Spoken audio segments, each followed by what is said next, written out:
Inside the stories that affect you. This is Inside KELOLAND. Good evening, I'm Don Jorgensen. Thanks for joining us. Coming up in this week's Inside KELOLAND, we are talking with the emergency managers of Minnehaha and Lincoln counties as they figure out how to best use the money from the federal disaster declaration to recover from the spring floods. Plus, the South Dakota Cattlemen's Foundation is preparing to host its annual primetime gala. How you can still help the organization raise money for Feeding South Dakota. Then we are talking with the Sioux Falls School District about the importance of its summer meals program and how you can make sure all kids have full meals this summer.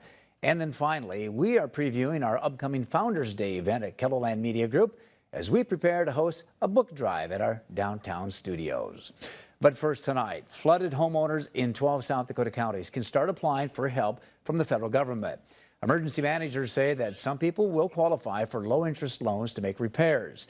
There's also housing assistance available for those forced out of their homes by the rising water. It's not intended to make you whole. It's intended to bring you up to a livable area, livable state. Homeowners can apply online. FEMA agents will then come out to your house and see what you are eligible for. Joining us now are Jason Gearman, the emergency manager for Minnehaha County, and Harold Timmerman, the emergency manager for Lincoln County. Thank you both for being on Inside KELOLAND. Jason, we'll start with you. You are working on setting up an office here in Sioux Falls to help homeowners with the application process. Can you tell me a little bit about that? Well, the State Office of Emergency Management requested that I assist FEMA in helping set up get a location for them that'll be suitable to bring the public in, have enough room for the FEMA personnel and state personnel. So Southeast Tech was kind enough to volunteer one of their buildings. Obviously, school is out up there. There's very few people, but so we're very thankful to them for contributing and helping these people out. And I know it's a FEMA thing. Do you have any idea of the process and how many inspectors they're going to have here in the county? I'm waiting to hear back from them. I'm meeting with them tomorrow morning to get the logistics figured out on that and how many people will be there. There's going to be different groups. There's different types of programs offered for the individual assistance, and that's what people need to call in for or visit the site online or come in person and meet with the different representatives that are there. And Harold, Lincoln County did not qualify for any personal assistance.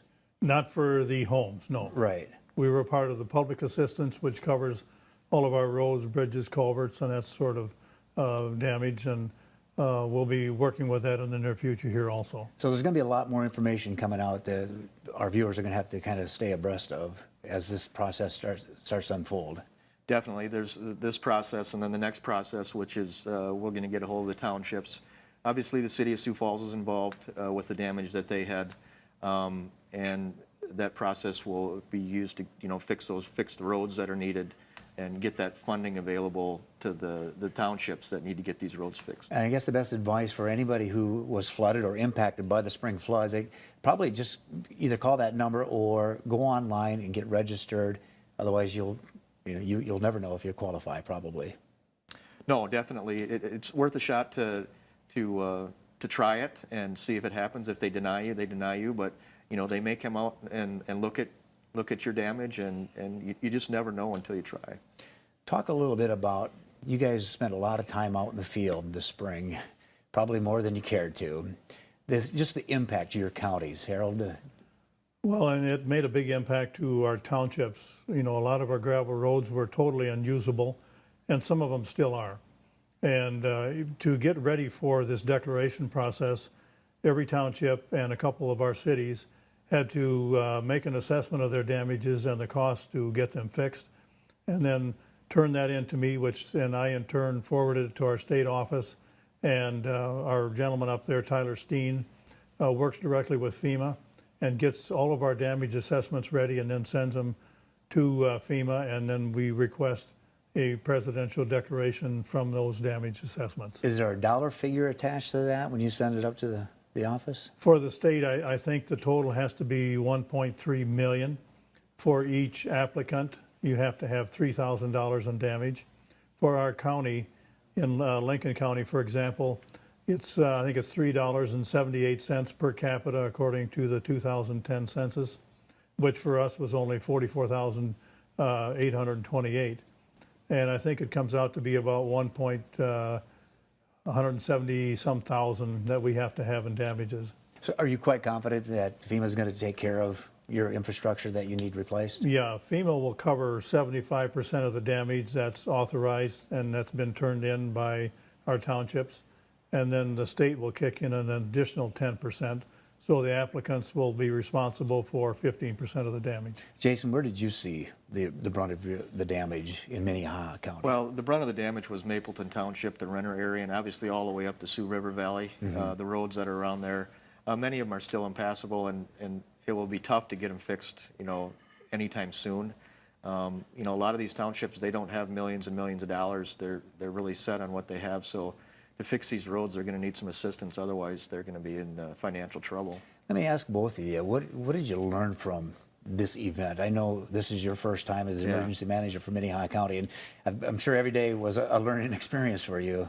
You got kind of thrown into the fire, didn't you? Well, I relied heavily on Harold over here to help he's a good me out, resource, a I'm guy sure. with all the experience. And Regan Smith was another key part of this. And, this was a really unusual event, and how the water kept coming and coming and coming. Most floods that we deal with is a 24-hour to 48-hour period.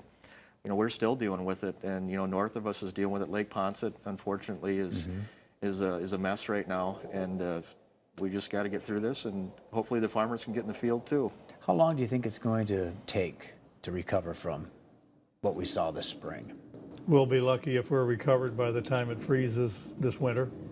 And that's replacing culverts and roads and... Right, and what makes it difficult when something like this happens, a lot of your contractors have their summer work planned out, and then when something like this happens, they have to try and fit in some of the emergency things to get done quickly to make our roads passable again, and it's going to be a long process. Some of it may not get done this year even, so. All right, Harold Timmerman, Jason Gierman, emergency managers for both Minnehaha and Lincoln counties. Thanks for being on Inside KELOLAND. Appreciate it. Thanks for having us. Thank you. We also spoke with Governor Kristi Noem via Skype earlier this week about the president approving the disaster declaration. Well, I was grateful to see the approval come out of the administration, to see that we not only were granted public assistance, but also individual assistance that'll help those who had significant losses to their home and personal property as well. So the state will be making sure that we're the coordinating entity that facilitates with the counties and local communities and cities on making sure that those FEMA administrators are in the state collecting the data they need to get that reimbursement back out. And if you would like to apply for individual assistance, we have set up a link at KELOLAND.com. You can also find other resources under our special Flooding in KELOLAND page. Coming up after the break, the South Dakota Cattlemen's Primetime Gala is less than a week away. We have a preview of the annual event coming up next. Welcome back to Inside KELOLAND. This Saturday is the South Dakota Cattlemen's Primetime Gala, a time to showcase the state's beef industry while also raising money for Feeding South Dakota. Joining me now is Ryan Eichler, the president of the South Dakota Cattlemen's Foundation. Thanks for being here on Inside KELOLAND. First off, tell us about the Primetime Gala. Yeah, so the gala was kind of conceived in 2013. A group of us started what's now known as the South Dakota Cattlemen's Foundation, and that kind of became our signature event. And so it's grown immensely. We had 960 people at our first event in 2014. Last year, and then this year again we'll be right at 1,600 attendees for the gala. And so it's a partnership where we provide Feeding South Dakota funds to purchase beef for their programs, and we just couldn't be more proud of the success. What sort of things happen at the gala? Yeah, so obviously it's the best steak in town that night. I believe that. Yeah, we have a big ribeye dinner, and everybody, it's kind of become the reunion for our industry. But so yeah, really good dinner, a huge silent and live auction, and then as soon as that's over, everybody moves into the Premier Center to see Jake Owen. No, fantastic. You bet. And can people still get tickets? Yeah, the gala itself is sold out, but there's still tickets remaining for Jake Owen, and so we really encourage anybody that's interested in a great night of country music to check that out. How important is your foundation for Feeding South Dakota? You know, when we started down the road of this project, we interviewed different charities. The foundation's goal and our industry goal was to give back. And so after interviewing Feeding South Dakota, we saw an immediate need for those folks to provide protein for their programs. At that time, only about 4% of their food that they delivered was animal protein. And so we saw an immediate need. And beyond our expectations, this event has helped provide a tremendous amount of not only money to Feeding South Dakota. We've raised about $966,000 in the first 5 years. Wow. But to their credit, they have turned that dollar into 790,000 pounds of beef that they've delivered statewide. So tremendously efficient, and we couldn't ask for a better partner. How does that work for your partnership as far as providing that protein? Is it cattlemen across the state that do that? Or? You know, so Feeding South Dakota is part of the Feeding America network. And the reason they're able to buy with such great power is they're hooked up with nationwide retailers, local retailers, where any product that's available that's getting close to expiration, they have partners that will freeze that product. And then basically they're able to haul it away for the transportation cost.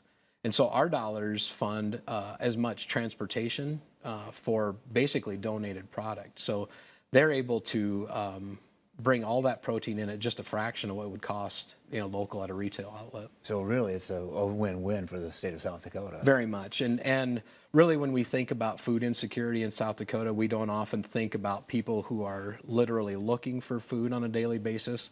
But we know people that struggle to afford a balanced diet, and we understand how tremendously important protein is in those diets. And so that partnership has exceeded our expectations, and we really hope it's exceeding theirs as well. And I'd be remiss if we didn't get a chance to talk a little bit about how the weather conditions have impacted the cattlemen and our ranchers across the state of South Dakota. It's been a tough spring. Yeah, it's been very difficult, and obviously it started with the late winter, and the snowstorm in April really had a tremendous effect on our calving season. People calve kind of all spring, but a bulk of it tends to happen in March and April. And so that was a big challenge. Obviously, after that, the rains that caused a lot of flooding, almost statewide, made it very difficult to not only keep cattle dry and healthy, but really affected the way people were able to plant feedstock for those animals. And so the last kind of 2 to 3 weeks, folks have really been able to catch up on a lot of field work east of the Missouri River. Representative Dusty Johnson introduced legislation to try to free up the Feed Act, I believe it was. Yeah, the Feed Act, correct. Yeah. And so that'll have a big impact on what we're able to do for feed come fall as well. Well, any concrete numbers as far as the impact, dollar-wise, or numbers of baby calves that were lost? It was, to my knowledge, yeah, it's always tough because that doesn't have a great mechanism for reporting, but it definitely had an impact. And not only just in death loss, but what we tend to see is the following fall on those calves that are stressed in the spring, that health can kind of linger with that animal. And so the good news is the producers that we have in South Dakota are extraordinary animal caretakers. And thanks to folks like you guys who gave everybody a really great heads up on that last winter storm, we're able to get cattle to protection, and so losses were minimized. Okay, Ryan, thanks for being on Inside KELOLAND. Hey, thank you. You bet. Still to come on Inside KELOLAND, the summer vacation can be hard for some kids as they struggle to get 3 meals a day. How you can make sure they have something nutritious to eat. Coming up next.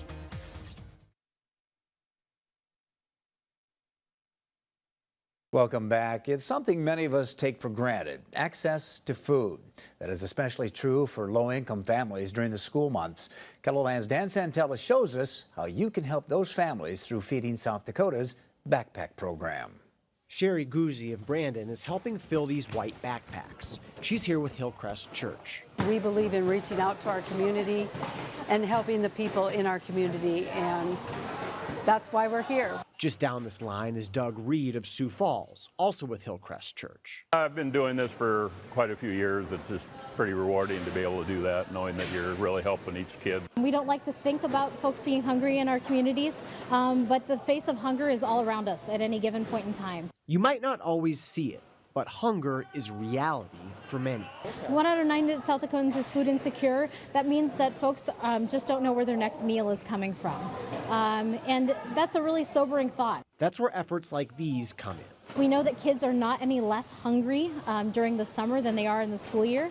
In fact, kids are hungrier during the summer than they are in the school year because they're out of school, they're running around, they're being very active, and we just want to help provide those families and those kiddos with the support that they need. KELOLAND's Dan Santella reporting. Joining us now is Joni Davis, the Child Nutrition Service Supervisor with the Sioux Falls School District. Thanks for being here on Inside KELOLAND. The Sioux Falls School District has its own summer meals program. Can you just talk a little bit about that? Sure, I'd love to. We've been very fortunate that we've been having the program here in Sioux Falls for well over 30 years. Wow. Yeah, very exciting that it's been supported that long by the Sioux Falls School District. And so we continue that because we realize the importance of it and the very fact that food insecurity, or where's our next meal coming from, could be something for anyone, and especially our kids in the summer when they're out and about and maybe not home eating as they might otherwise. And so we're very pleased. We have 6 sites throughout the city this year. Every year we try to have as many as we can operating so that we can get as many kids and families involved as possible. Explain to the viewers how it actually works. The Summer Food Service Program is a federal program that a school district can participate, and other organizations too, which we have here in Sioux Falls that offer either breakfast, lunch, and snacks. We have a couple of sites that do breakfast and 6 sites that do lunch. And a school can qualify, or an area, by their free and reduced status during the course of a school year. And then we look at that within our own district and make a decision to see how we can get as many programs operating throughout the city. And otherwise, then anybody can come from 0 to the age of 18 and eat free. And I would imagine it's pretty busy. Have you seen some growth in the need? Certainly, that's one of the reasons why we certainly continue. I mean, we believe in feeding kids and how important it is for learning, but just because of that, the need is there, and we see growth each year, and so that's very exciting. We're doing over 700 meals already this year. Last year, we did 25,000 in the course of the summer for lunch, and 7,000 breakfasts. Wow. And do you rely on donations? Can people donate to your cause? People could donate. They could. Yeah. We do have, there's no cost to the meals for the families themselves. But certainly if a donation was made, we could maybe consider putting that with our angel funds that we've been working with in the course of the year. But if they wanted to put it specifically to Summer Food Service Program, they could do it. There are certainly costs that are incurred that could go to. Yeah, the angel food, however you describe that, the angel donations. Angel funds? Those angel funds. Those businesses across the city have done fundraisers, and that kind of goes into the program. It hasn't gone into the summer program, so that was a very good question you had, but anybody could donate. We certainly have that option in terms of how you do your budgets and things, and you can always have donations from other groups that may help cover the costs that you incur in the summer, because otherwise you're trying to cover everything from labor to trucks to gas to food to whatnot. How are these sites located, and strategically are they picked because of their locations? Yes. The 6 sites that you've talked about? Yes. When we're doing the sites, we have to look at those that have 50% or more free or reduced students during the course of the year. So that gives an idea of who our schools might be for consideration. And then from there, we're looking at where they're at and what parts of the city, because we'd like to try to be in as much of the city as possible with our programs, and how well walking traffic and things that kids can get there. The bus system this year offers middle school and high school kids the opportunity to use their ID badges to come to sites to eat lunch. So that's how we look at where have we been before, what does it look like we would like to be this year, because we're always trying to gather and be there for the public and the number of kids that we can have join us. And can you talk just a little bit about how important it is to have nutrition? We talk about during the school year, because they get good nutritious meals during the school year, but during the summer. Well, thank you. Yeah, we try to carry through with the same thing. It's just really a great idea and a great program to realize that just because summer has come doesn't mean that kids are going to have a place to go for lunch. And so by the continuation of the program with the same type of meal requirements and portions and those kinds of things that are in place, then we know that we can guarantee and offer a meal that's going to check all the boxes for all the things we need for ultimate growth and health. Yeah, because we know during the summer months, kids can get into a lot of sweets and probably skip the nutrition part of their meals. So yeah, could be. We're excited. We have also our USDA fresh fruit and vegetable program right now, which is letting us use money to purchase fresh fruits and vegetables. So we had a day of watermelon yesterday, which is really exciting. The kids were just thrilled. The day before, fresh strawberries. So it's been fun to throw those things into the menu too so that they can enjoy them and feel like summer. You're making my mouth water right now. Well, Joni, thanks for being on Inside KELOLAND. Appreciate You're welcome. your time. Thank you. Coming up in our final segment of Inside KELOLAND, you may see several KELOLAND Media Group employees out in the community tomorrow. Why we're volunteering our time and how you can be a part of it, coming up next.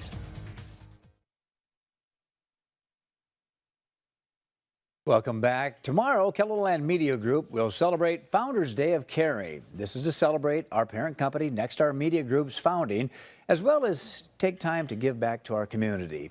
We'll be volunteering at the St. Francis House and Feeding South Dakota, and we'll also hold a book drive for Reach Literacy right here at our downtown Sioux Falls studio. As KELOLAND's Whitney Fowkes reports, the organization has been helping adults learn English and how to read since 1986. A lot of people stop by this bookstore looking for something to read. But to others, this shop means so much more. Anu Mohan moved to Sioux Falls from Nepal. I thinking my English is not good. Then I learn more English, then I come here. She's one of many people who've turned to Reach Literacy to improve their English and learn to read. We run our program kind of in 9-week increments, and not that we think that you're going to be proficient or fluent in 9 weeks, but it just gives people a break. It really takes about 100 hours of instruction before you really start seeing appreciable gains. Executive Director Paige Sarda says it can sometimes take 3 or 4 years before a learner is comfortable with the language. In literacy and being able to read, I think, is a fundamental right. I can't imagine waking up and not being able to read any, understanding a language or being able to read. The ability to read, to be able to write, makes you a much better citizen. It increases your potential for your kids to do better in school. Sarda says Reach doesn't charge adults who want to learn to read. All proceeds from the Reach Literacy bookstore go back into their programs to help adults learn how to read. Last year, people donated 80,000 books to Reach. This year's goal is 100,000 books so the program can reach even more people. In Sioux Falls, Whitney Fowkes, KELOLAND News. And you can drop off books outside our downtown studio on Monday from 8 a.m. to 4 p.m. To learn more about Reach Literacy and our upcoming book drive, click on this story at KELOLAND.com. Well, that's all the time we have for this week's Inside KELOLAND. You can find out more about today's topics online at KELOLAND.com. Be sure to join us every Sunday following the 10 o'clock news right here on KELO TV. We leave you now with some sounds of Wall Lake. Have a good night, everyone.